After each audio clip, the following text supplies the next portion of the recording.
What's going on, guys? It's your boy the Fontaine here.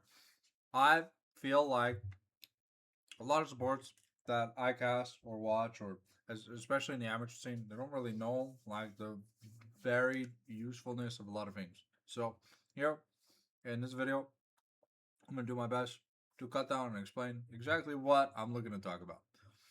All right. So first and foremost, you got the quintessential 4 support items.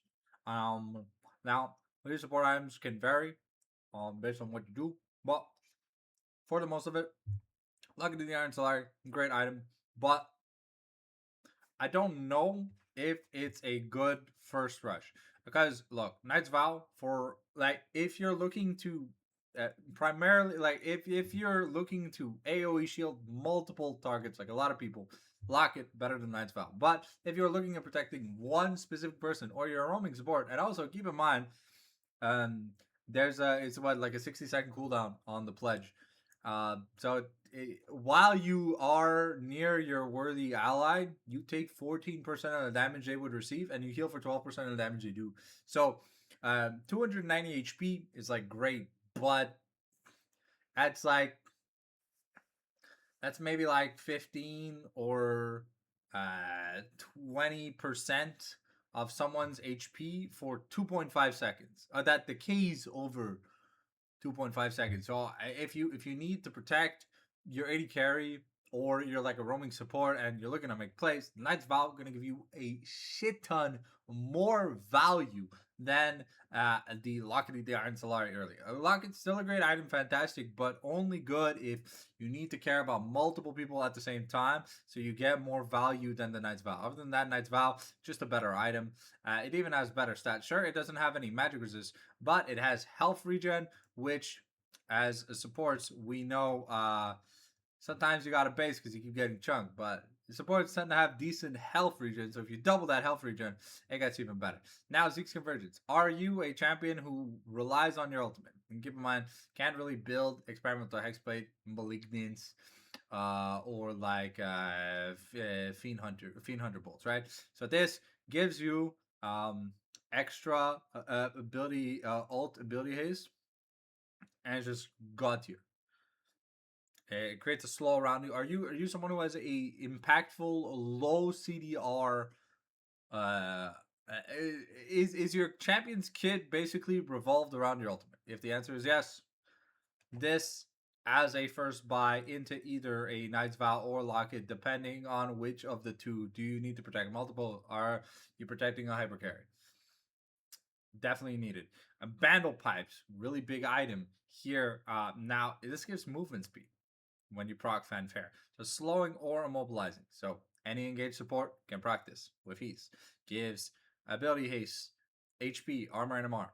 Now it's a slightly worse version of Locket, but you get mobility. And it grants you Fanfare. And while you have Fanfare, you basically have Jarvan's E. So if attack speed, big part of your team comp's identity, Bandle Pipes, you easily proc it. Pretty good item.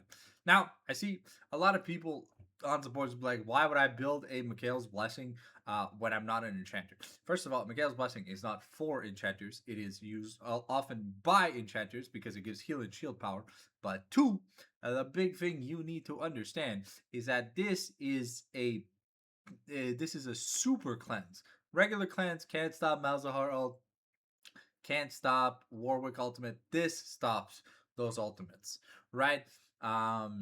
It also it removes all crowd control debuffs. So if you look at the summoner spell cleanse, doesn't necessarily do that. It also heals. So if you are an enchanter, you get the benefit because you're building heal and shield power, so you will naturally heal and shield more. Or if you're a support who's taking like Rakan, who's taking Revitalize, Mikhail's Blessing will heal a little bit more.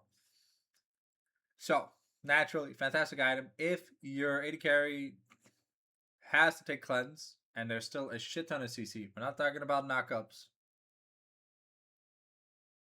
or suppressions. We're just talking about like CC, like no not knockups, knockbacks. There's nothing to do about that. That I mean, tenacity technically no. Tenacity has like no impact on it. So you just you kind of goofing. But this is an amazing item. If you have insane amount of crowd control, the thing you have to understand is you get 35 ability haste. As a support, yes, you get AP and base mana regen. And honestly, for most supports, that's not going to be that great. But on a champion like Rakan, man, getting 35 ability haste on your ultimate when you're already going Zeke's early in Zeke's this with like Vandal pipes, bro, you be running at like Mach 35. You also make them vulnerable. Mark 7% vulnerable means they take 7% more damage for 4 seconds. That's fantastic. So if you have insane CC, look to build this item. It's fucking fantastic. Enchanter healers, right? Normally, if you're planning to build the Whispering Circlet, you should buy your tier on your first back and then go towards either your Moonstone or your Echoes of Helia. I guess it really depends on, are you looking to heal someone in combat? Because um, the Echoes of Helia, the gain charges as you're fighting, right? But the Moonstone will, when you heal or shield, you will heal or shield extra.